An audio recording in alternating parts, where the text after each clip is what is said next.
Welcome, welcome, welcome. This is According to Callus. It's a Tuesday. And it's, I don't know, we're just going to call it Tempting Tuesday. Why? Because it's very tempting to pop off in very colorful language, Navy talk if you prefer, about the situation we find ourselves in again. And, you know, while it's very convenient to blame one side, the reality is, basically, we have nobody to blame but ourselves.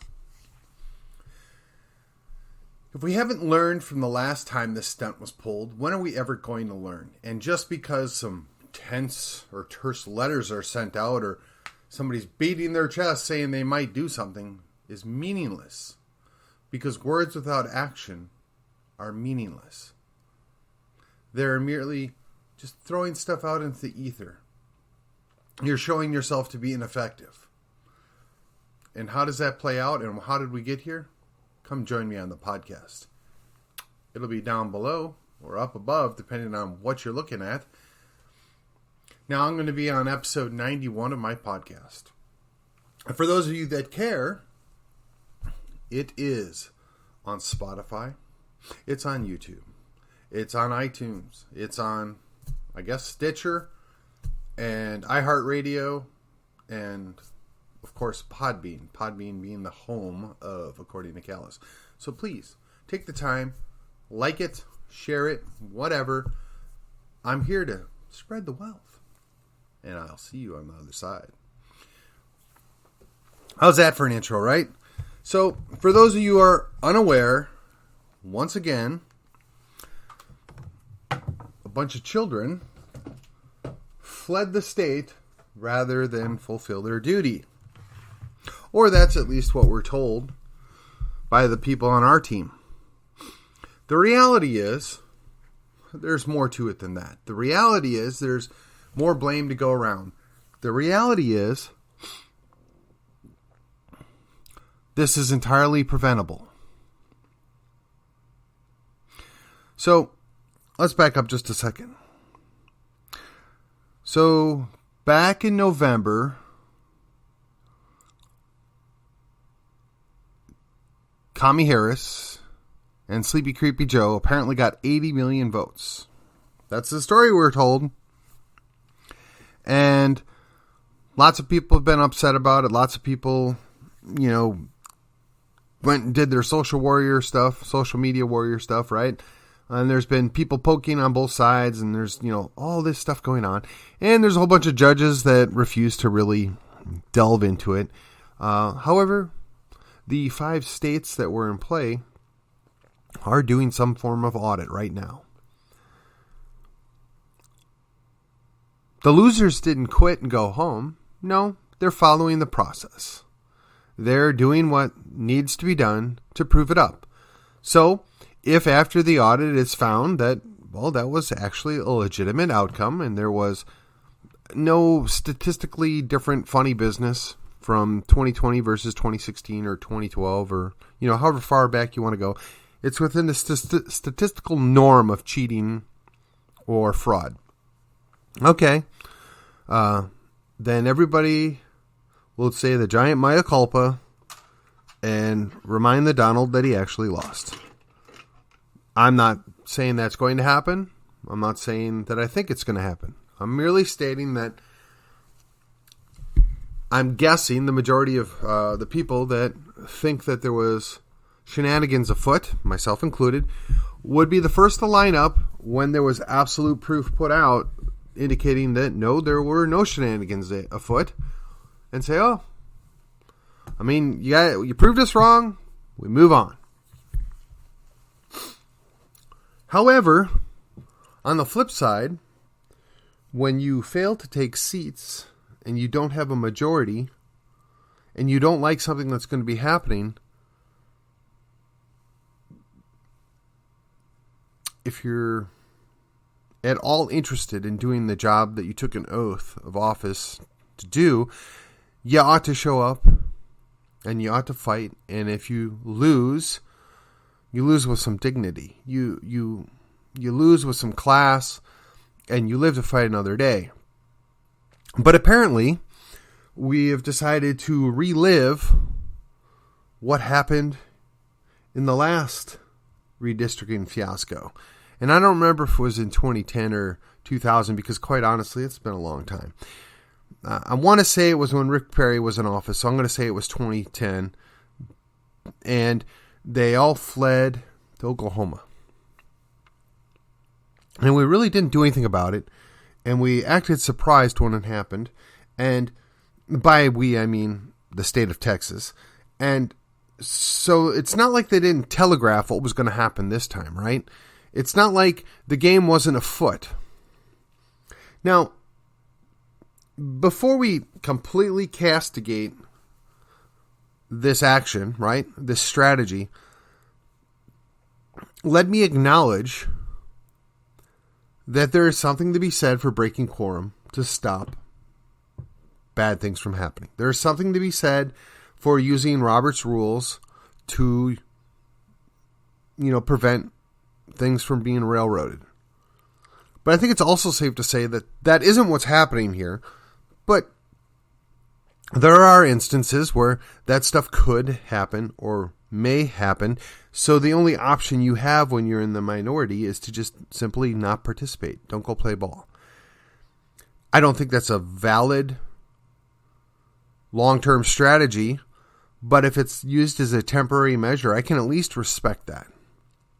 I can at least respect where people walk out, break the quorum, go to a news conference, and if we had a fair media, right? Not that there's anything fair about our media, but if we had a fair media, they might actually report why they're stepping out, what their protest was. And that should go for both sides. Likewise, the entirety of the session, they pretty much knew what they were going to be able to get passed. They pretty much knew what they had zero interest in getting passed. And then they had the, what would be nice if package, right? So they ran out the time. They didn't get it done. They were counting on governor to go ahead and pull a couple special sessions out of his hat. Now, keep in mind, the census, which was supposed to have been completed last year, and honestly, I believe it was done on paper the tail end of last year. But of course, the feds have to tweak it and do their part to ensure that they get the outcomes that they actually want, because those numbers haven't really been released, at least not to the general public, not for, general review. So we can't do the business that we should have done, which would be the redistricting process. Now, redistricting is a whole nother can of worms, and we'll save that for another episode. For the purpose of this discussion, we're going to just talk about the fact that, the Republicans who control both houses, who control the executive branch in the state of Texas, much like when they ran the federal government, really didn't get the things done that they said they could and should have gotten done. Now, I will admit they got two key issues taken care of to some extent. Are they perfect? No. Are they good and better than what they were? Absolutely. I know that there's all the glass half full people are running out there saying it was a good, positive session. And then all the glass half empty folks, oh, this session stunk too, just like the previous umpteen sessions. Well, there's some truth to that as well. But if the Republicans really were interested in getting stuff done, they would have found a way. If they really didn't want to do the grandstanding that they're doing now, in other words, if they really were interested in getting the stuff done, they wouldn't have allowed a bunch of people to get on a plane and vacate the premises. Now, supposedly, there was enough Democrats that didn't go pull the little publicity stunt and run to D.C. Supposedly, there's enough of them here that they can make the quorum. That still remains to be seen. Supposedly, they're still going to be able to get work done. And like I did in a live stream yesterday, if you're the governor, because clearly the governor has made it clear to everybody at this point that he doesn't really care what his constitutional restrictions are, right? He doesn't believe in limits of power. If that's the case, then rather than punishing the state of Texas, I think he ought to go after those people that vacated their office. And I've seen many suggestions, and I think I touched base on the big three yesterday, right? So you can declare their seats vacant. They were abandoned, and call for a special election. You can have them arrested. I'm pretty sure we can send the Texas Rangers. I don't think there's going to be anybody that's going to prevent the Texas Rangers from going and doing their job. But if nothing else, I mean, if this is the game we're going to play, I mean, because, the feds wouldn't hesitate to do it to those so-called domestic terrorists that they're so concerned about right now, the hate mongers. I would just say we go detain their families. I mean, if the Constitution doesn't matter, Governor Gregg's shown that already, and clearly the Democrats don't care about it. Well, why are we going to respect their constitutional protections? You violated your oath, you fled the state, right? Maybe you're the traitors that you project upon all of us that talk about Texas or talk about, the 10th Amendment or talk about states' rights. Maybe you're the traitors. So maybe we should go and house arrest your family and tell them, well, you all can go free and go about your lives as soon as your, family member returns back to do their duty, to uphold their oath. Or maybe they can just decide, you know what? We're going to just count them as a no vote on everything because, they're Democrats. They don't want to do anything. And we're not going to even give them the time to argue. We're just going to count them as no's. You're here. You just didn't vote. That's fine. Let's try that too. I'm open to any number of solutions. And I'm not opposed to breaking a few toes on this one. There's got to be consequences. There's got to be a cost. Truly, when Gandhi did his march to the sea, I'm certain that was not pleasant. I'm certain the British did some terrible things to them. We saw what happened when, there were certain folks in the South that were protesting the treatment of black Americans. They paid a price, and they did it willingly to prove a point. But there was a cost to be paid. There was a risk. And maybe they came out on the moral high ground, but maybe they already had it. But in this case, these folks don't have the moral high ground, but they still should pay the cost. Maybe we seize their assets. Just declare them persona non grata. All they got to do is come back, and we'll play nice again. There's got to be a penalty.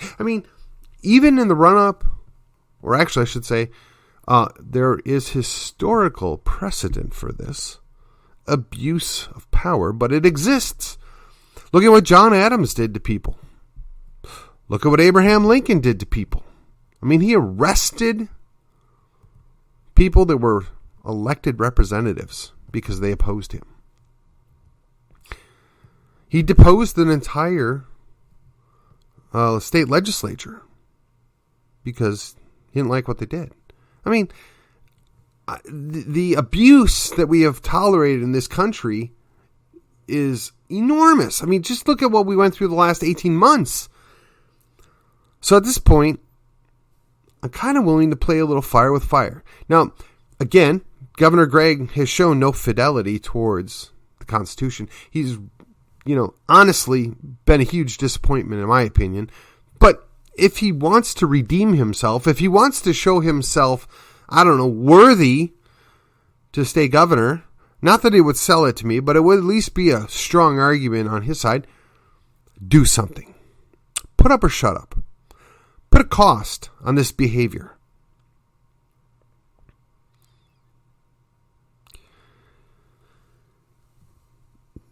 We have watched, again, for roughly the last 18 months, one side of the equation literally get away with murder. And the feds did nothing about it. The locals did very little about it. The states did nothing about it. And honestly, most of the bad stuff happened in states that generally agree with what those people were protesting.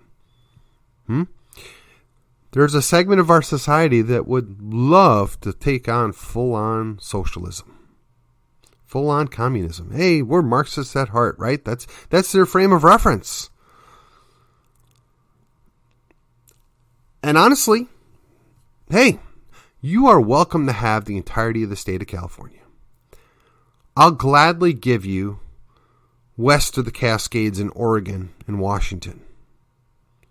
But in return, you need to leave Nevada, Colorado, and the eastern portions of Oregon and Washington.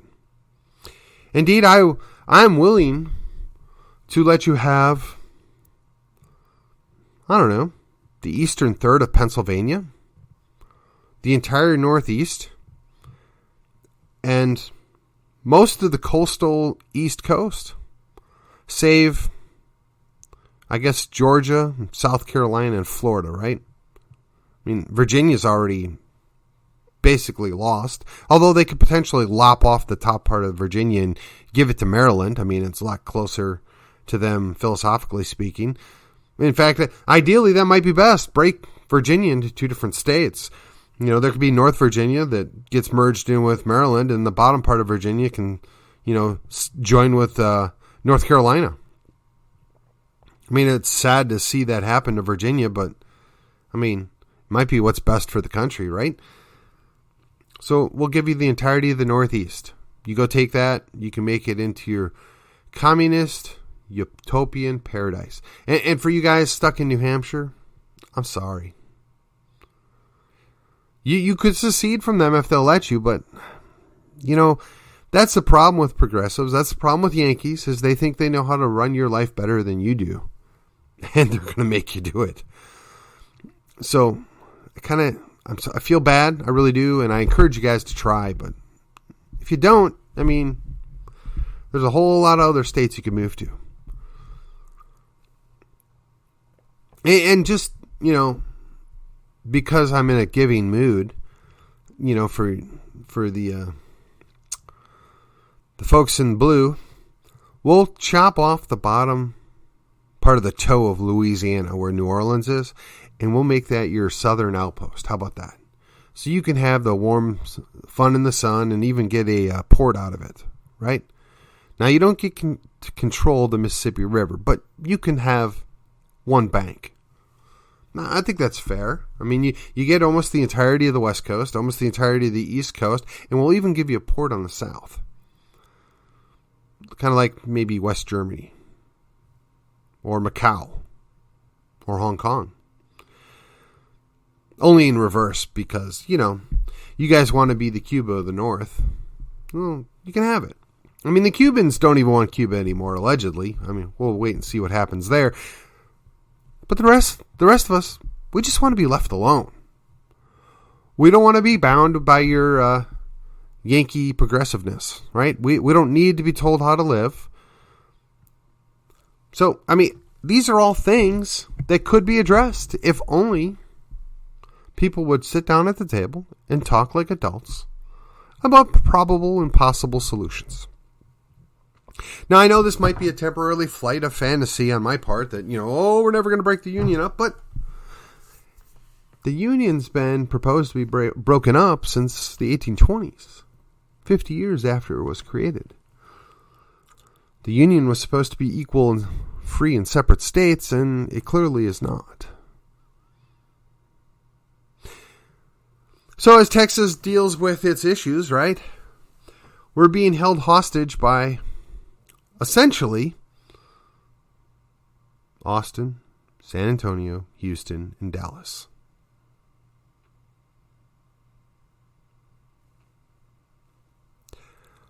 Perhaps to save Texas, we just take, I don't know, maybe 2-3 counties down by Houston and make that our progressive island, and we start exporting the people that are in San Antonio and Dallas that support those progressive ideals. We'll buy their houses at top dollar, and we'll relocate them. And you can have the little outpost in Houston. You can create your own little city-state. You'll be semi-autonomous. You have zero say in what happens in the rest of the state of Texas. And in return, we will not enforce anything on you. You're still part of Texas. You don't get to break off free, but you'll be a nice semi-autonomous zone. We'll even protect you. We'll provide you the electricity. We'll make sure you get your gas. We'll even let you have food imported, right? I mean, you can go build your big city down there and go nuts. Take over a couple of counties down there and do whatever you want. We're going to export the progressives, right? I mean, to excise the pox of progressivism in Texas, we'll just do a little amputation. We'll all feel better after it's done. I mean, we're not going to necessarily like losing our thumb, but we'll live on.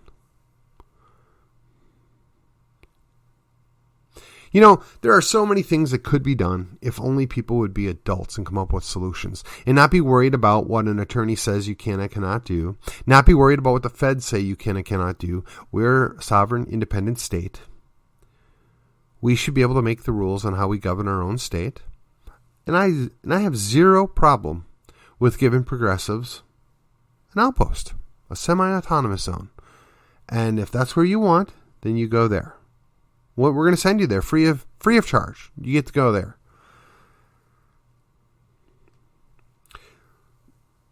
Think of it as the Hotel California, right?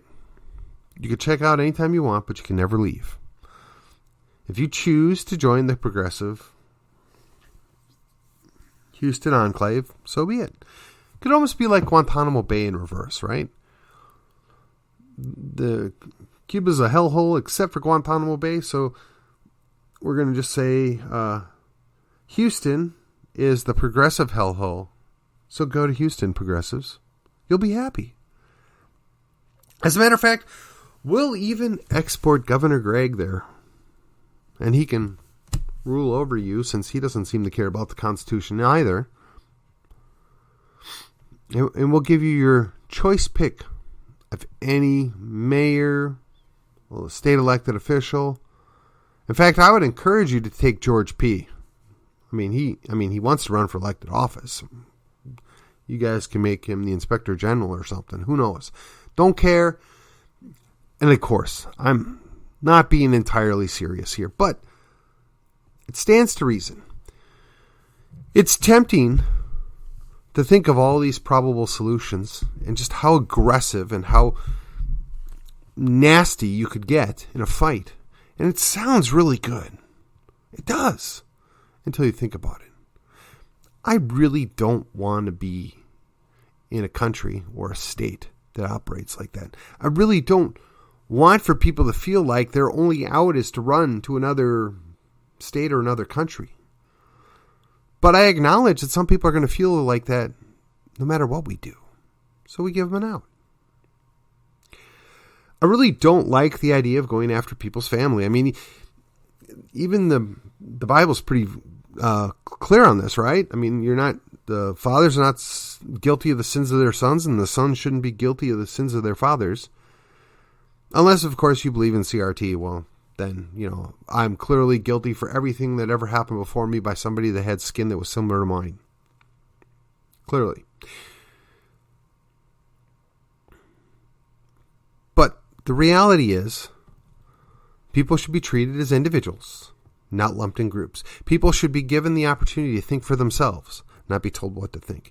People should be given the opportunity to seek out and take advantage of opportunities as they present themselves. All too often, people run to government for the solution, when in reality, government is the problem. I had a conversation on social media earlier this week with a man that I really like and respect. I hesitate to call him a friend only because I don't know if he's going to want to admit that. But for the purpose of the discussion, I'll just say he's a good acquaintance, right? And I do like him personally, and I respect him. And the conversation is he was sad that I saw that there was only two directions. And I don't know if he misinterpreted my intent, or I don't know if he was trying to put me in a box. Intentionally or unintentionally, it's not relevant. The idea being is, in my world, you either get more liberty or less liberty.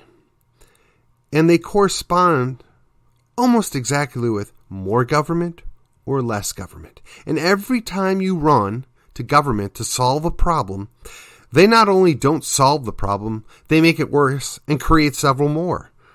And until our friends, our acquaintances, who maybe we don't agree with on everything, come to this conclusion, we're at an impasse. I mean, we can agree that there's lots of issues, there's lots of problems. I mean, that is part of what's supposed to be going on in Austin right now, right? There are issues here. We see them. We know that there's a problem here. We don't necessarily agree on a solution, so we're going to negotiate a possible solution. Now, because they're government, ultimately the solution will probably not work. In fact, it'll probably make matters worse, and it'll probably even add more problems. But for the purposes of the discussion, that's what they're there to do. But we, as adults, as thinking individuals, as sovereign beings as much as we can be, we can see with our own eyes problems in front of us. We can acknowledge that there are things that are wrong, that are a problem, that are an issue, that we would like to see fixed. And we can come together as a small community, as a family, an extended family, right? As a church, as a city, as a county even, and say, we would like to be able to do these things. And this is how we can do it, and we can fix or at least improve these problems. And we go out and do it. We don't need to involve government. We don't need their permission. We should be able to do these things. Now, when you're working with thinking, pragmatic, reasonable, understanding people, you can try a solution, and if it doesn't work, well, you got option A. We can try it a little bit differently, right? Or we can spend more money or put more people on it, see if that makes a solution, and then reevaluate in a period of time. Or we can say, you know, this really isn't giving us the outcome we were looking at. Let's try this. Something different. Maybe it's 15 degrees different. Maybe it's 90 degrees different. Maybe it's 180 degrees different. But you can try different solutions. In fact, if we allowed this, if we encourage this line of thinking, right, there might be a dozen different towns, cities, quasi-independent existences in the state of Texas that are trying different solutions to different problems. And that one group might find something that works great and we can be try and duplicate it at other locations. It may be that it only works in this location because of these special things that are happening in this location, or maybe this is a really good foundational principle and we're going to do this at multiple locations and, hey, what do you know? It works, maybe with varying success, but it works in all these other locations. And we could try that, but we don't. We go to the government, we look for a top-down solution that costs us lots of time and energy and money, and as I said, never really gives us the answer we were looking for, generally makes it worse, and oftentimes even creates more problems. So, while some of us are righteously upset that the legislature down in Austin is ground to a halt so some people could run off and protest, the reality is if government's not functioning, it can't get any worse. That's my sunny side view on that. Hey, in any case, like I said, it was tempting. It was tempting to call for all those things to happen. It's tempting to think about that might be the solution. But really the solutions to most problems are in the mirror, across the hall, and down the block. So please, take the time. Put in the effort. Get involved in your local community. Make a difference. Don't go running to Big Daddy government. Because quite frankly, he don't care. And that, my friends, is According to Callus. And I will see you on the other side.